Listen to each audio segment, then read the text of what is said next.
Hello and welcome back to my YouTube channel competition impact.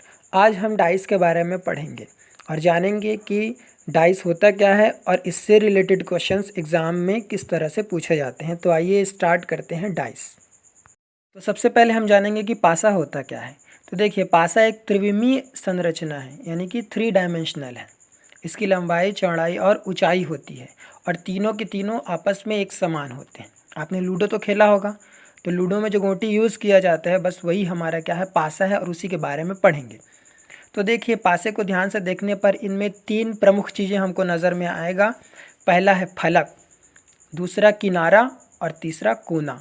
तो देखिए, फलक इसमें 6 होता है, जहाँ पर नंबर्स लिखे हुए होते हैं 1 से लेके 6 तक। आपने लूडो तो खेला ही होगा, सेम।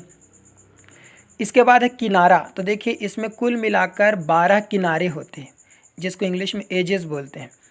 इसके अलावा इसमें 8 कोने होते हैं, कार्नर यानी कि किनारा, कोना।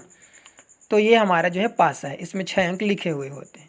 अब आइए समझते हैं कि पासा कितने प्रकार का होता है, क्योंकि यही हमारा मुख्य आधार है इस चैप्टर का कि पासे का प्रकार। तो देखिए, पासा 2 प्रकार का होता है, एक मानक पासा और दूसरा सामान्य पासा। अब देखिए, मानक पासा क्या होता है और सामान्य पासा क्या होता है, इसके बारे में हम जानेंगे। सामान्यतः अगर हम पासे को अपने कॉपी में बनाते हैं तो हमको 3 ही फलक नज़र आते हैं और 3 फलक इसके जस्ट विपरीत में होते हैं, जो हमको नज़र में नहीं आते। कुल मिलाकर 6 फलक होते हैं और इन्हीं फलकों पर नंबर्स लिखे हुए होते हैं। तो देखिए, हमको सिर्फ 3 ही फलक नज़र आएगा। तो अगर इन तीनों फलकों में से किन्हीं 2 फलकों को आप फलक में जो नंबर्स लिखे हुए होते हैं, उन 2 नंबरों को आपस में जोड़ने पर अगर 7 आ जाए, क्या आ जाए, 7 आ जाए, तो ऐसा पासा सामान्य पासा कहलाता है। और अगर 2 फलकों में लिखे हुए नंबर्स को जोड़ने पर अगर 7 ना आए, तो वह पासा मानक पासा है। ठीक है, आप पासे में देख सकते हैं। देखिए, यहाँ पर 2 पासा लिया गया है। देखिए, पहले पासे में देखिए जो लेफ्ट साइड में है, इसमें 1, 5 और 3 अंक लिखा हुआ है। इनमें से किन्हीं 2 फलकों को आपस में जोड़कर देखेंगे तो देखिए, 1 और 5 हो गया 6, 1 और 3 4, 5 और 3 8। तो यहाँ पर कहीं भी 7 नहीं आया। 7 नहीं आया, इसलिए यह एक मानक पासा है। इसके ठीक विपरीत राइट साइड में अगर हम देखेंगे तो देखिए, 1, 6 और 4 लिखा हुआ है। अगर हम 1 और 4 को जोड़ते हैं तो 5 आ गया। देखिए, 1 और 6 को अगर हम जोड़ते हैं तो क्या आ रहा है, 7 आ रहा है। यहाँ पर 7 आ गया। अगर 7 आ गया तो वह मानक पासा नहीं है। तो अगर वह मानक पासा नहीं है तो वह है सामान्य पासा। तो इस तरह से हम पासे को देखकर बता सकते हैं कि कौन सा पासा मानक पासा है और कौन सा पासा सामान्य पासा है। होप आपको समझ में आ गया होगा।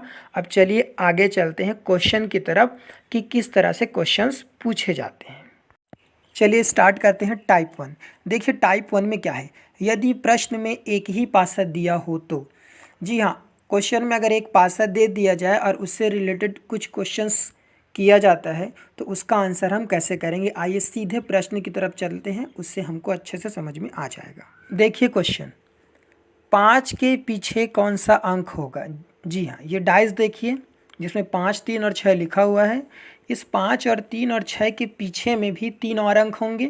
3 के पीछे यानी नीचे साइड, 5 के पीछे साइड और 6 के लेफ्ट साइड में कोई ना कोई अंक होगा। तो यहाँ पर क्वेश्चन किया गया है 5 के पीछे कौन सा अंक होगा। तो देखिए, इस तरह के क्वेश्चन को सॉल्व करने के लिए सबसे पहला काम हम ये करेंगे कि हम चेक करेंगे कि ये मानक पासा है कि नहीं है। सबसे पहले चेक करेंगे मानक पासा है कि नहीं है। अगर मानक पासा है तब जाकर हम इसका आंसर देंगे। अगर मानक पासा नहीं है तो इसका आंसर कुछ दूसरा आएगा और मानक पासा होगा तो कुछ दूसरा आंसर होगा। तो सबसे पहले चेक करते हैं। चलिए चेक करते हैं, कैसे चेक करेंगे। देखिए, 5 और 3 कितना हो गया, 8। 5 और 6 कितना हो गया, 11। 6 और 3 कितना हो गया, 9। तो 7 तो आया नहीं। जब 7 आया नहीं तो यह एक मानक पासा है। अब क्या करेंगे, अब हम इसका आंसर करेंगे। तो देखिए कैसे, किस तरह से हम इसका आंसर करेंगे। तो चलिए, इसका आंसर करना एकदम आसान है।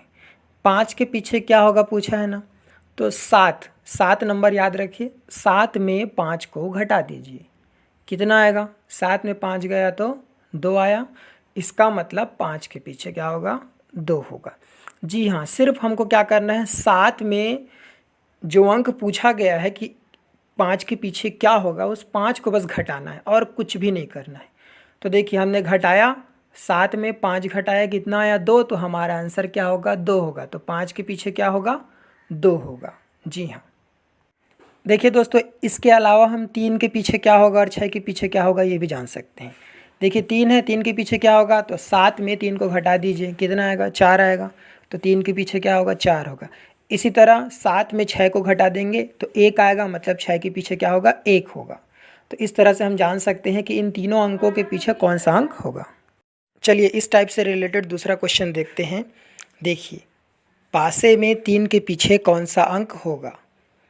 तो दोस्तों सबसे पहले हम लोग को क्या करना है, हमको चेक करना है कि ये मानक है कि नहीं है। तो देखिए 5 और 2 को जोड़ेंगे तो 7 आ जा रहा है, 7 आ गया, इसका मतलब ये कौन सा पासा है, ये एक मानक पासा नहीं है बल्कि एक सामान्य पासा है। अब सामान्य पासे अगर दिया जाए तो इसका आंसर हम किस तरह से करेंगे। देखिए इसमें 2, 5 और 3 नंबर्स दिखाई दे रहे हैं, बाकी के 3 नंबर इसके जस्ट पीछे हैं और पूछा गया है कि 3 के पीछे क्या होगा। तो देखिए 3 अंक के पीछे वो तीनों अंक हो सकते हैं जो पासे में दिखाई नहीं दे रहे हैं।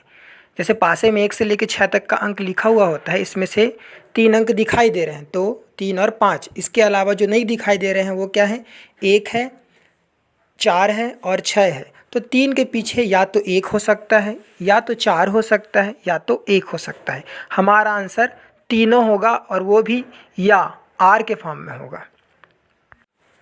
तो अगर दिए गए प्रश्न में पासा सामान्य पासा हो तो इसका आंसर मानक पासे की तरह नहीं करेंगे बल्कि अलग से आंसर करते हैं। इसमें एक से ज़्यादा आंसर होते हैं, जबकि मानक पासा में क्या होता है, कोई एक ही आंसर हमारा होता है। होप कि आपको समझ में आ गया होगा। इसके बाद डाइस के पार्ट 2 में मैं टाइप 2, टाइप 3 और टाइप 4 को कराऊंगा। तो मिलते हैं अगले वीडियो में, तब तक के लिए नमस्कार।